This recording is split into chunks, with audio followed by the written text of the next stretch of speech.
pour nous en parler, nous avons le plaisir d'avoir avec nous Monsieur Nagui Chehata, professeur de français. Bonjour. Bonjour. Alors je suis ravie de vous entendre car vous étiez un ami fidèle à Naël TV International et donc c'est une bonne occasion pour nous de vous avoir ce matin pour parler de la rentrée scolaire. Merci beaucoup. Merci. Alors justement, Monsieur Nagui, quelles sont les nouveautés pour cette nouvelle rentrée 2025-2026? Nous avons entendu par exemple de nouvelles initiatives telles que l'introduction de l'intelligence artificielle dans le système scolaire.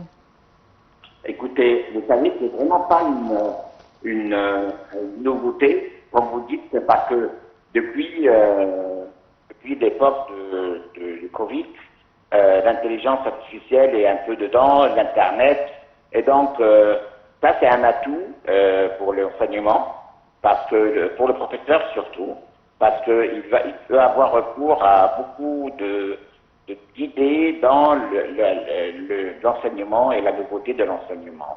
Je crois que ça peut être utile, mais c'est aussi comme on dit, une lame à double tranchant, c'est-à-dire qu'il faut faire très attention pour les élèves de ne pas utiliser justement l'intelligence artificielle pour simplifier le travail. Ça veut dire que les professeurs doivent être très vigilants pour ne pas tomber dans ce piège.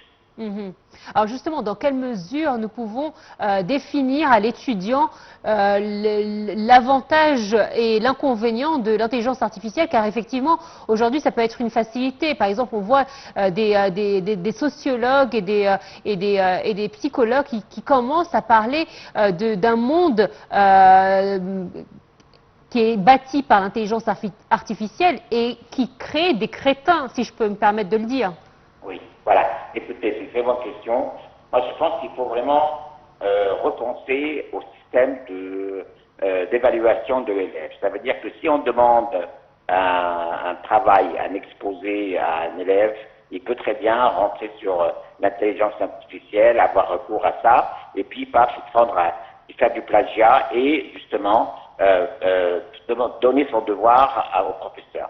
L'idéal serait que on favorise plus la partie orale de l'élève, c'est-à-dire qu'une fois que l'élève aurait donné son devoir écrit, il se met debout devant la classe et devant le professeur pour parler de ce qu'il a retenu. Au moins, comme ça, on peut voir qu'il a pu retenir quelque chose ou pas. Mais simplement faire un travail écrit, le donner au professeur et que le professeur évalue son élève à partir de ça, ça serait très très dangereux parce que beaucoup d'élèves, malheureusement, vont penser, comme beaucoup d'ailleurs, à utiliser l'intelligence artificielle. Donc, favoriser l'oral en classe, comme ça au moins on est sûr que l'élève a pu comprendre quelque chose ou bien a pu retenir un minimum d'informations sur le sujet traité. Alors fort heureusement, en mon temps, le CDI était toujours présent pour pouvoir faire nos recherches et pouvoir justement travailler nos exposés. Est-ce que justement l'introduction de l'intelligence artificielle dans le système scolaire ne va pas effacer au fur et à mesure la présence de CDI ou bibliothèques? Ça c'est le danger. Mais vous savez, on vit dans un siècle qui avance très très très rapidement, trop rapidement malheureusement. Et donc, c'est pour ça que les professeurs ont recours à des formations pour pouvoir être à jour et trouver des solutions. D'abord, se poser des bonnes questions, puis trouver des réponses à ces questions. Comment faire devant cette montée de technologie qui peut être nuisible. Donc, les CDI en danger, vous savez, quand on a commencé à avoir Internet, on a dit que les livres seraient en danger. Et puis, les fabricants de livres ont commencé à trouver d'autres méthodes plus ludiques pour continuer à vendre des livres et à fabriquer des livres. Maintenant, il faut aussi repenser comment à rendre les CDI un lieu où justement l'élève a envie d'aller pour découvrir d'autres aspects. Le rôle de la médiathèque, le rôle des bibliothécaires dans les écoles doit prendre beaucoup plus de valeur et je crois que les bibliothécaires dans les écoles doivent avoir un rôle majeur dans le système d'enseignement maintenant. Ce qui se passe d'ailleurs en France, beaucoup. Ah, j'ai peur que la bibliothèque ne se retrouve comme l'imprimerie, un site antique à visiter ou visitable. En tout cas, on espère que ça restera, que les livres resteront bien présents. Alors, et la langue française dans tout ça, quelle est sa place aujourd'hui dans le système éducatif égyptien? On a appris que dès cette année, elle sera seconde langue obligatoire au collège. Oui, ça c'est, d'un côté c'est très bien parce que plus on avance l'âge d'apprendre une langue, l'élève l'apprend mieux. Donc que l'élève commence à apprendre la langue française déjà au collège, avant c'était seulement au lycée. Maintenant au collège c'est encore mieux parce que l'élève pourra au moins gagner quelque chose. Mais reste le problème principal de la formation des professeurs. Est-ce que l'Égypte est prête à avoir ce nombre de professeurs capables d'enseigner au cycle collège le français? Toujours, la formation des professeurs est quelque chose de très important. Comment attirer un garçon ou une fille de 12, 13, 14 ans à découvrir cette langue et à jouer avec cette langue? Là, je rappelle un outil très important qui est toujours valable, c'est le théâtre. Vous savez bien que moi, à côté de l'enseignement, je suis aussi acteur de théâtre. Et donc, du coup, et j'ai fait beaucoup de théâtre avec les élèves, et j'ai vu l'impact justement de théâtre en français dans la confiance de l'élève à parler à haute voix devant un public en français. Je me rappelle, j'avais justement il y a un an un stage de théâtre avec des élèves du Caire, et je me rappelle une maman qui est venue me voir le jour du spectacle pour me dire, je ne m'attendais pas du tout que ma fille puisse dire un mot sur scène. Là, je suis agréablement surprise. Pour vous dire que justement, une fille qui peut-être, enfin un élève qui s'ennuie peut-être profondément en classe et qui n'ose pas parler parce que, voilà, elle manque de confiance, une fois sur scène, elle a osé, et pour elle, tout de suite, elle est venue me dire, monsieur, l'année prochaine, on a envie de refaire du théâtre en français. Donc, le théâtre, c'est quelque chose de très utile, même avec des toutes petites scènes, vous savez, des petits textes de lecture théâtralisés en classe avec les élèves, ça va aider énormément ces élèves-là à prendre goût à la langue française et à la parler facilement. Alors, je vous invite en direct à une future émission qui sera consacrée à l'apprentissage via le théâtre. J'espère que vous accepterez notre invitation Avec grand plaisir. À très prochainement. Justement, comment aujourd'hui attirer les élèves à étudier le français? Alors, le français a toujours eu une place très importante dans l'histoire de l'Égypte, dans l'histoire éducative de l'Égypte, dans l'éducation. Malheureusement, avec la mondialisation, l'anglais s'est bien ancré dans la société égyptienne comme partout. Comment aujourd'hui attirer plus de jeunes et enlever les clichés qu'ils ont dans leur tête, comme quoi la langue française est une langue qui est destinée aux jeunes filles principalement? Comment les attirer à nouveau vers cette langue? Très bonne question. Écoutez, moi je pense que les élèves ne se considèrent pas adolescents, ils se considèrent déjà adultes, oui, même à partir du collège. Donc, comme eux déjà, ils se considèrent adultes et ils pensent à leur avenir dans quelques années, quand ils vont travailler, quel est leur domaine de vie et de travail, je pense que les entreprises francophones qui sont en Égypte et les associations, toutes les administrations françaises qui travaillent avec cette langue-là peuvent faire des visites dans les écoles. Ce qui se passe déjà un petit peu à l'Institut français, c'est-à-dire que l'Institut français de temps en temps organise des rencontres entre les grandes entreprises et quelques élèves, mais ça reste quand même quelque chose de très élitiste. Mais si ces compagnies-là commencent à faire des visites sur place dans les écoles, notamment dans les écoles anglophones, pour justement montrer qu'il y a un marché de travail, oui, un jeune homme peut travailler avec la langue française, pas seulement une fille.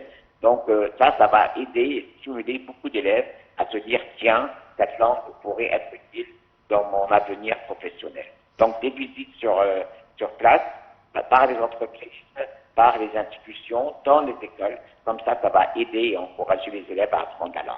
Alors, vous m'avez tendu une perche et je suis obligée de la saisir.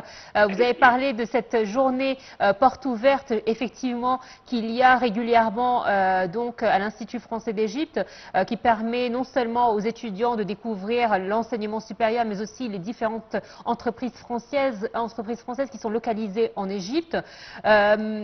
Mais aujourd'hui, est-ce que nous avons une jeunesse qui s'intéresse vraiment à ces métiers et ont cet intérêt et cette responsabilité de penser à l'avenir, sachant que les réseaux sociaux ont fait qu'aujourd'hui, on peut gagner facilement notre vie ou de l'argent, pas forcément gagner notre vie, mais gagner facilement de l'argent en jouant ou en réalisant des vidéos sur Internet?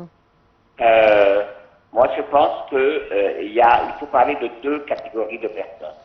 D'abord, des élèves qui ont grandi dans des écoles françaises, première langue française, école française, ceux-là sont vraiment intéressés parce qu'ils se sont vraiment investis pendant une douzaine d'années à apprendre cette langue et donc eux, ils pensent vraiment que voilà, c'est dommage de perdre la langue et ils vont directement à l'institut pour séjourner porte ouverte. Maintenant, les élèves qui, eux, n'ont pas cette possibilité de fréquenter les écoles françaises, ceux-là, justement, il faut trouver un moyen, comme je vous ai dit, de découvrir que cette langue est une langue de travail. Bien sûr, on ne va pas faire un concours avec l'anglais. On sait très bien que l'anglais est une langue plus utilisée dans les entreprises et tout ça, bien sûr. Mais quand même, il y a beaucoup qu'on pourrait faire. L'école, je pense que les élèves anglophones doivent déjà savoir ce qu'il y a sur le terrain pour commencer à s'intéresser vraiment à la langue française. Il y a un manque d'information, malheureusement, dans ces écoles-là, auprès des élèves anglophones pour se dire, tiens, c'est une langue qu'on peut utiliser. Reste quelques peu d'exemples qui, malgré leur apprentissage de la langue française comme deuxième langue, qui arrivent vraiment à découvrir la beauté de cette langue, l'utilité de la langue, et qui viennent un peu plus adultes à suivre des cours à l'Institut français. J'en ai rencontré plusieurs exemples, et parfois ils arrivent à parler français mieux que ceux qui ont étudié le français depuis leur jeune âge. Voilà. Alors, est-ce que, alors c'est une question qui a plusieurs méthodes de réponse, mais je pense que vous allez saisir le sens de ma question. Est-ce qu'aujourd'hui, vous pensez que ce qui a fait perdurer la langue française en Égypte, ce sont les Égyptiens issus d'écoles francophones qui ont gardé ces racines et qui ont gardé les vraies bases de cet enseignement, ou est-ce que vous constatez que c'est la France qui a eu une prise de conscience du fait de la disparition au fur et à mesure de la langue française et qui a commencé à remettre un pied dans des pays anciennement sous influence francophone? Écoutez, je vais être très franc avec vous. Tout est question d'argent, finalement. Pour être franc et direct, la France, qui a des intérêts financiers avec l'Égypte, a intérêt aussi à que cette langue soit bien enseignée en Égypte. Donc la France s'investit beaucoup dans l'enseignement de la langue française ici. Les Égyptiens qui ont, eux, essayé de garder cette langue, malheureusement, beaucoup d'entre eux sont tombés dans le piège du manque justement de demande de la langue française, et on a vu quelques écoles, malheureusement, sans citer de nom, des écoles qui étaient historiquement première langue française, qui sont devenues malheureusement, qui ont perdu ça, et qui sont devenues anglophones. Donc la France s'investit, c'est vrai, je vous dis que c'est vraiment par rapport à un objectif financier d'abord, et puis voilà, les quelques romantiques qui se disent, voilà, cette langue est la langue du romantisme et de l'élégance, se disent, voilà, c'est une langue importante aussi. Mais financièrement, s'il n'y avait pas cet intérêt, la France n'aurait pas fait ces démarches auprès des institutions de l'enseignement en Égypte. Et elle le fait. Mais on aimerait bien qu'elle le fasse un peu plus. Moi, je me rappelle déjà les efforts de la francophonie et de l'Institut français avant le 11 septembre, avant que tout le monde commence à parler du terrorisme et tout ça, il y avait un budget énorme pour tout ce qui est culturel français et des activités francophones, françaises dans les écoles.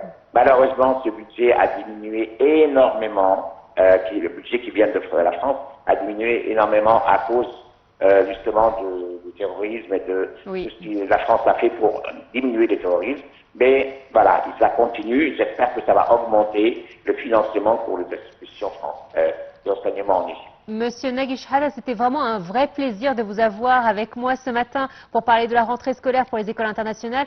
Mon invitation est toujours d'actualité, donc je vous attends à tout moment pour nous parler du théâtre comme moyen d'apprentissage. Merci infiniment. Je rappelle que vous êtes professeur de français et acteur, donc merci beaucoup. Une courte pause et on se retrouve tout de suite après.